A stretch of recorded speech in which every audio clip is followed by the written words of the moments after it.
Selama ini sumber daya arkeologi yang berada di lereng barat Gunung Lawu hanya Candi Sukuh dan Ceto yang begitu terkenal.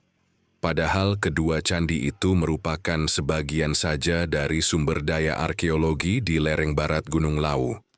Masih banyak temuan arkeologi yang belum dikunjungi dan diteliti, baik oleh para arkeolog maupun ahli budaya.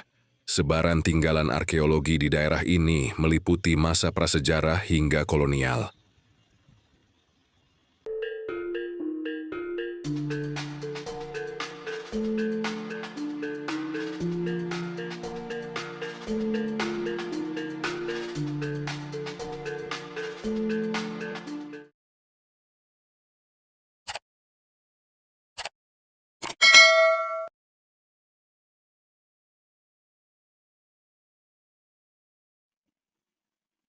Perkebunan teh kemuning terletak di Kecamatan Ngargoyoso, Kabupaten Karanganyar. Perkebunan ini terhampar di lahan seluas 437 hektar dengan ketinggian tempat antara 800 hingga 1540 meter di atas permukaan laut dan suhu udara. Rata-rata 21,5 derajat Celcius.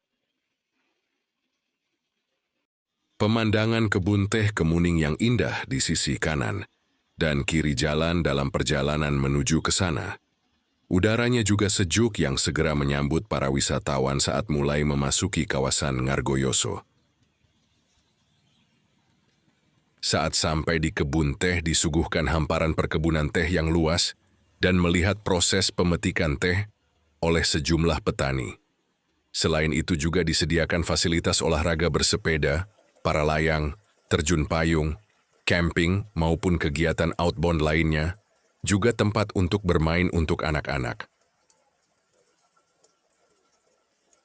Di kebun teh kemuning juga bisa menikmati kuliner yang berada di kawasan perkebunan teh kemuning.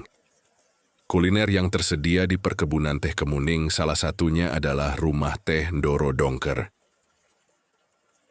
Namun di balik itu semua, kebun teh kemuning menyimpan jejak sejarah yang terkubur di bawah hamparan perkebunan teh kemuning yang belum banyak orang ketahui. Salah satu peninggalan arkeologi di perkebunan teh kemuning adalah situs Reco yang baru diketemukan. Lokasi situs Reco berada kurang lebih 1 kilometer dari kompleks Candi Ceto, tepatnya di 300 meter dari simpang 3 arah Candi Ceto. Di hamparan kebun teh kemuning terdapat lokasi jalan miring dengan tanah berundak. Belum jelas kenapa dinamakan Reco. Mungkin di situs ini pernah diketemukan Reco atau Arca. Atau mungkin diambil dari nama komunitas yang menangani pendakian Gunung Lawu, jalur Candi Ceto, yang dinamakan komunitas Reco, yang merupakan singkatan dari relawan Ceto. Situs Reco berupa anak tangga yang tersusun dari batu boulder atau batu gundul. Situs Reco berada di lereng Gunung Lawu, dengan ketinggian 1164 meter di atas permukaan laut. Dari hasil pengukuran struktur yang tampak memiliki panjang 261 cm, lebar 74 cm. Di kanan kiri tangga terdapat pembatas yang tersusun dari batu boulder.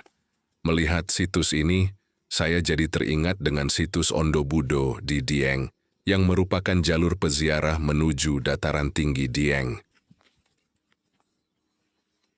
Sama halnya situs Reco ini, dugaan awal adalah sebagai jalur utama untuk menuju Candi Ceto.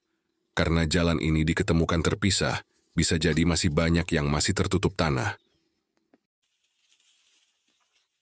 Atau mungkin situs Reco ini merupakan bagian dari situs Reco Ciblek, yang berjarak 2,5 kilometer dari situs Reco, merupakan punden berundak yang dilengkapi dengan jalan dan anak tangga yang tersusun dari batu boulder. Kami coba telusuri ke arah atas dari struktur batu ini. Ternyata menemukan beberapa tatanan batu yang masih tertutup humus. Menurut informasi yang kami dapat, sebenarnya situs ini awal diketemukan pada tahun 2021. Namun hanya terlihat beberapa batu yang menyembul di atas permukaan tanah humus. Setelah lapisan tanah humus terlihatlah struktur anak tangga. Lalu warga berinisiatif melaporkan temuan ini ke Balai Pelestarian Cagar Budaya Jawa Tengah dan langsung dilakukan peninjauan. Karena belum ada data primer sejarah, yaitu prasasti yang menjelaskan tentang keberadaan situs ini, sehingga sangat susah untuk mengungkap kesejarahan situs Reco. Jika situs ini ada keterkaitan dengan Candi Ceto, bisa jadi situs Reco sejaman dengan Candi Ceto. Bisa juga lebih tua daripada Candi Ceto. Ada juga yang beranggapan bahwa situs Reco adalah bagian dari jalur pelarian Prabu Brawijaya menuju ke Gunung Lawu. Sebelum ke Gunung Lawu, Prabu Brawijaya singgah dahulu ke Candi Ceto untuk beribadah dan bertemu dengan Sabdo Palon.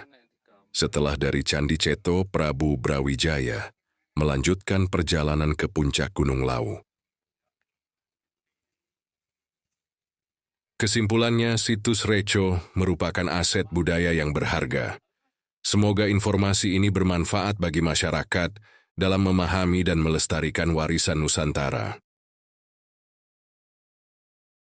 Terima kasih telah mengikuti channel ini dan menyimak video ini.